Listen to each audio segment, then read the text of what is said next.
country. Well, I've seen really and Ukraine's NATO facility.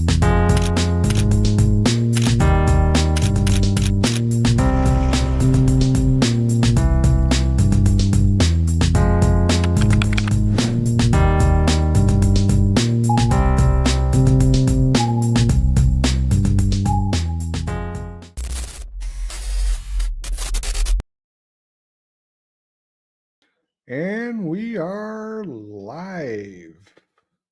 Once again, another week with my good friend, Larry Johnson. Larry, how are you doing? I am well.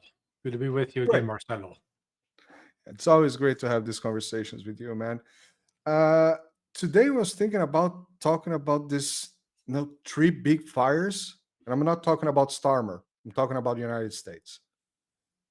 Larry, we have Trump trash talking Putin. We have the US and Iran negotiations. And we had that scene with Cyril Ramaphosa on the White House. Does Trump has any idea what he's doing? This question is probably getting old. Yeah, it is. He's certainly not operating from a strategic plan. He appears to be someone who's driven very much by emotion and lets his emotions take control. So that's why, at least we've seen the emotions with respect to Putin and with respect to Ramaphosa. Let's start with Ramaphosa.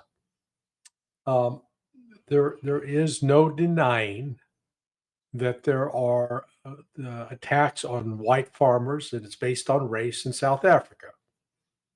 And, some would say turnabout is fair play, given all of the years that the white farmers targeted the black civilians in and around their farms and homes. It's not genocide. That it is not genocide. It is racism. And yet Trump tried to portray it as genocide, as a way to just sort of punch back at South Africa for its role in bringing charges against Israel in the International Criminal Court for its actual bona fide genocide. So it was sort of a shameful moment. It was you could make a case that Trump was engaging with a bit of racist imagery. And it wasn't fair. It wasn't, if you're really serious about saying, hey, you've got this problem in South Africa, let's talk about what can we do to help you turn this around. You have that conversation in private, but to do this in public, this was designed to score political points to make Trump feel good. And it's certainly not the kind of move that a statesman would make. So, you've got that. The increasingly harsh comments directed to Vladimir Putin over the last 2 days, and he just did another one today I just saw before coming on air with you, is just Trump is totally cut off from reality. He claimed that Putin was crazy, that there was no reason for Russia to launch 800 plus drones and 83 ballistic missiles. It targets military targets in Ukraine, throughout Ukraine, and it said nothing about the numbers at 1,400 drones that Ukraine fired into Russian territory prior to that. It was definitely a response by Russia to Ukrainian provocation. The only difference being that Russia targeted military facilities, was not targeting civilians, and went to a lot of effort to make sure that they avoided killing and wounding civilians. And we know that simply by the large number of drones and missiles launched and the very, very, very small number of actual civilian casualties. Same can't be said for Ukraine. So within all this, Trump is pretending like Russia and Putin are doing this just for no good reason. just to shove it in his face. It's juvenile. It's unprovoked. Yeah, it's ridiculous. So, Trump, if he persists in that, he's going to destroy any basis of dialogue with Russia. But Russia's, they're fed up. They've dealt with enough U.S. lies over the last 30 years. Lie after lie after lie. And while they're not going to seek a direct confrontation with the United States, if it can be avoided, they're not going to cower and submit at all. They're going to do what's in their best interest. If the United States doesn't like it, too damn bad. And if the United States wants to try to do something about it, step up. So, we've got that going on. With respect to the peace talks with Iran, there appears to be some progress. After we talked last week, the outcome of the fifth round of talks was the Pezeshkian Arakshi, the Iranian foreign minister, was pretty upbeat. He said, hey, so, we made some progress. There's some difficult things to be ironed out. And then Trump was dropping hints yesterday that they might have a deal. I hope that's the case, because otherwise Trump's painted himself again into a corner where he's vowed that he will attack Iran. And if he does, I think there's a very good chance that the United States will get its ass handed to it.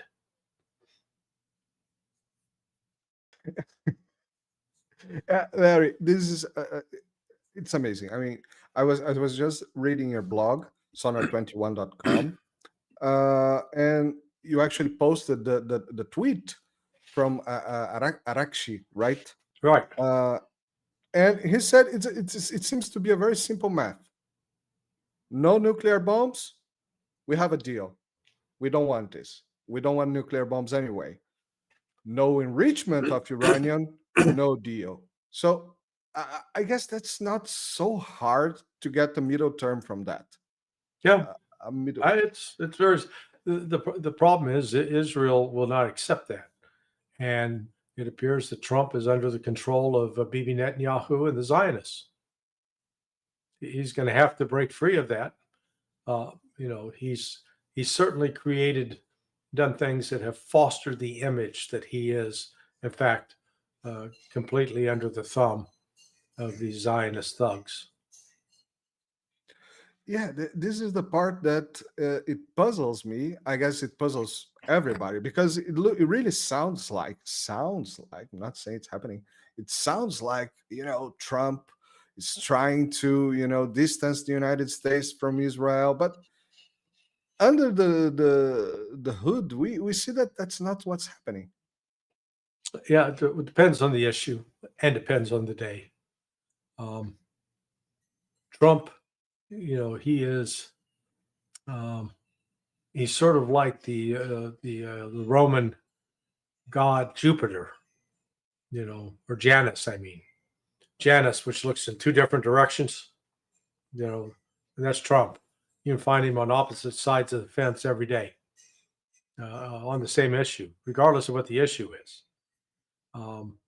So this, what he's proving himself to be is not a reliable partner in any kind of negotiation. That anything he says, he can change in a heartbeat, in a flash, and just based upon what he's heard on the latest television. Oh, I just heard this on Fox News. May not be true, but he heard it, by God, and he's going to act on it. You mentioned this is amazing, Larry, because just yesterday I saw that a CNN correspondent, said that privately, Witkoff told him that, there's no deal with Hamas. And I'm talking about Hamas now. There's no deal with Hamas. They don't listen, blah, blah, blah. And then the Israeli Twitter page, shitter page, reposted this as, maximal truth. So this is a CNN gossip, and then a state, liking it or not, it's a state, posted on X on this is true. This is barely basically pushing the narrative that this is the truth. We have to do something about it. Just after Witkoff actually posted the reposted the White House, where he says that there have been some advances on talks with Hamas. How does this dynamic works, Larry? You worked many years on Open TV. How does this dynamic works on using the new or the fake news? I'm not sure. Perhaps the gossip's true, perhaps not. It's gossip. How do they use this to make politics works on their behalf? Well, it's not, the actual report is that Hamas came out and said that they had agreed on a 10-point plan, and they had accepted a 70-day ceasefire as opposed to 90-day ceasefire. And then when the Israelis found out about it, they rejected it, said absolutely no way. And then Witkoff comes out in public and disavows what was agreed upon. So, this is amateur hour, how these people are doing this. This is all, whenever you see something aired in the public like this, it lets you know that there's something else afoot. There's some other agenda being pursued. We saw that was it Sunday or Saturday, the 24th, when the Washington Post published this piece by Karen DeYoung and two other female reporters, basically saying that Russia was losing the war. Now, the reason they put this out, none of the three writers had any military experience whatsoever. They're, I called it chicks on parade. It was just a bunch of it was an estrogen show, and the fact of the matter is, they're being used to apply pressure to Trump to renew aid to Ukraine, because they tried to present everything as if, the Russians are losing. If you just a little more pressure, man, they're going to collapse. I mean, we've been hearing that nonsense for 3 years, and they continue to push it. So that's the only play they got. Absolutely correct, Larry. Absolutely correct. Talking about beach parade, we just had this week an amazing video. Moving a little bit to Europe, we just have an amazing Brigitte smacking Macron. Yeah, beach slapping, I would say. Yeah. Yeah. They're the question is, who's the bitch?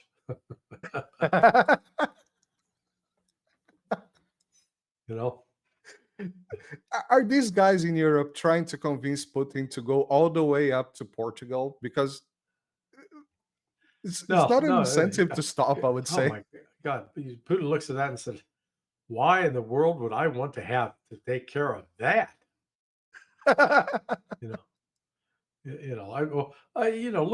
Look at the freak show that Europe is right now.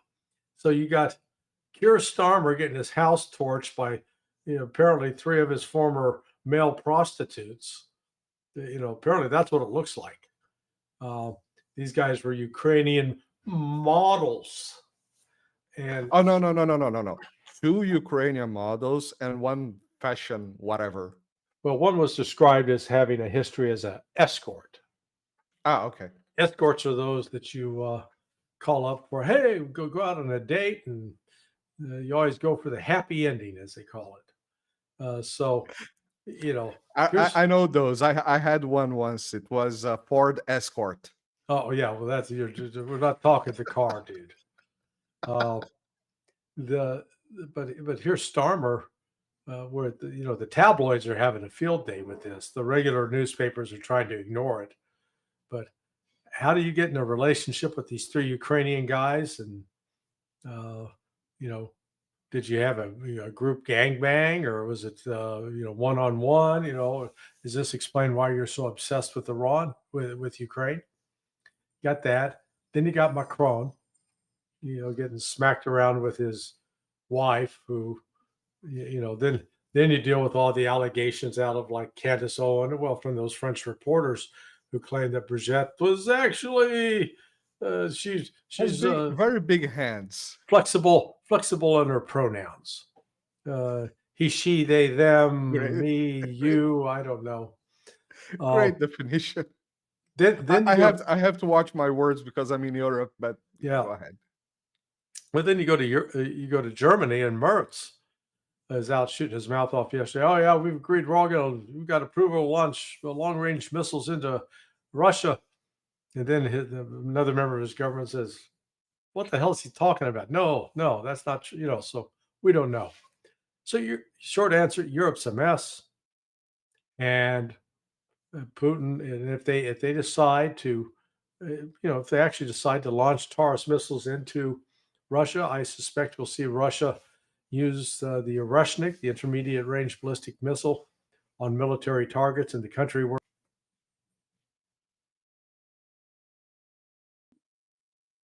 And you froze. You're back. Oh, I'm back. Okay. Oh yeah, that's true. Amazing how I wrote this in the exactly same order that you said.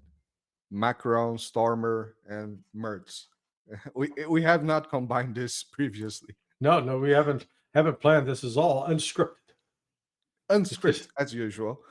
It's really you defined it perfectly, Larry. Europe is a mess, and we have no idea what to do here. That's the truth. But Europe is, they're like a drowning man, grabbing at anything, everything, trying to stay afloat, trying not to die. They're dying. Europe is headed to the, as they call it, the dustbin of history. And it is because they're really no longer relevant. Their currencies are not the currencies that control and dominate the world. In fact, the Brits right now, they're having trouble selling their what's called their gilts, the bonds. They keep trying to raise the price for. Nobody wants to buy the long-term stuff. Everybody wants short-term. So they're going to wind up with a liquidity crisis real soon. Their industries are collapsing. Germany is being dismantled piece by piece, and they're not sitting on some load of great natural resources. So they're genuinely going to be in a crisis because they've got aging populations. Their workforces are not large enough to produce income that's going to sustain those aging populations. It's going to get real ugly. Absolutely right. Absolutely right. Things are really ugly here. Larry, I want to go back to the United States. I forgot. I jumped this. This week there was a what's it called, an audition with Marco Rubio in the Congress, right? On the House of Commons, right? No, well, I think there was. You mean the testimony he gave, a hearing? The testimony he gave, yeah. Yeah, he was. I think it was the Senate Foreign Relations Committee. I think he also testified before the House. But what specific question or exchange are you referring to? So I wrote this. I forgot to write the name of the senator that asked him to, condemn Vladimir Putin as a war criminal. Right. This exchange got very popular, and I would like to understand how exactly these hearings happened, because just in Brazil we're having something very similar, and I would like to understand this. Why does this? Perhaps it's not a senator. Correct if I'm wrong. Why did this senator constantly harass Marco Rubio? We may make a case if Rubio is a good or bad politician, but he was harassed into condemning Putin as a war criminal, or calling Putin a war criminal. And this is not how things should happen, or is it? Well, no, this is Congress is it's a spectacle. It's a show. It's like putting on the musical Evita or West Side Story. They come up with the Rubio wrote his remarks out in advance, and these senators decided kinds of questions they were going to make and grandstand, try to create a viral moment, which they did sort of. You know, it has nothing to do with policy. This all has to do with politics. So, but my big question here is this: this senator was acting accordingly to the Constitution of the United States. I would say. I would ask. I mean, this behavior is acceptable. It's a democracy. They're welcome to say any stupid thing they want. Unless this stupid thing is against Ukraine, Israel, or whatever. If stupidity were a crime, then every member of Congress would probably be in handcuffs and in jail. But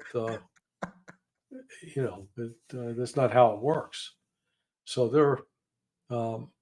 the thing that's really concerning is the way the media is presenting the narrative, both with respect to Russia and with respect to Iran and with respect to China, that there is no voice allowed to speak out on behalf of the Russians, on behalf of Iran, on behalf of the Palestinians, and on behalf of China. It's very, very much a controlled information environment. And as such, the more you convince people of a lie and the more they embrace that lie, then they begin to act upon that lie. And it's only when they, it's like if I tell you, hey, Marcelo, if you tie this rock onto your back and then you jump off a 30-story building, it's gonna open up as a parachute. Trust me. And I convince you. Well, I say it so many times that you say, oh man, this is true. Well, you do it, you're gonna die. And that's unfortunately sort of what's happening in the United States right now, that the Congress as a whole is being fed the lies about Putin and about Russia.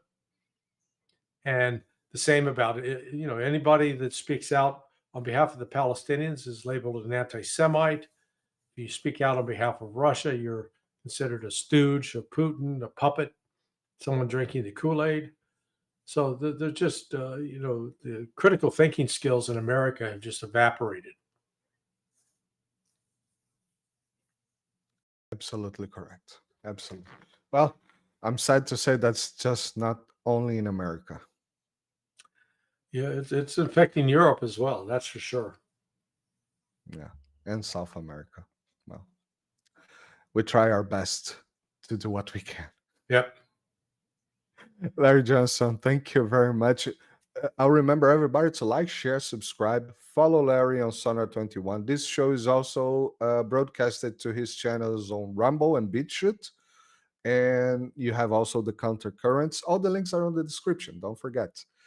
And get daily updates on, almost daily, basically daily updates on Sonar21. Fantastic blog. Larry Johnson, my friend, thank you very much for another week. All right, Marcelo, we'll see you next week. Thanks, man. See you next time. Bye-bye. Bye.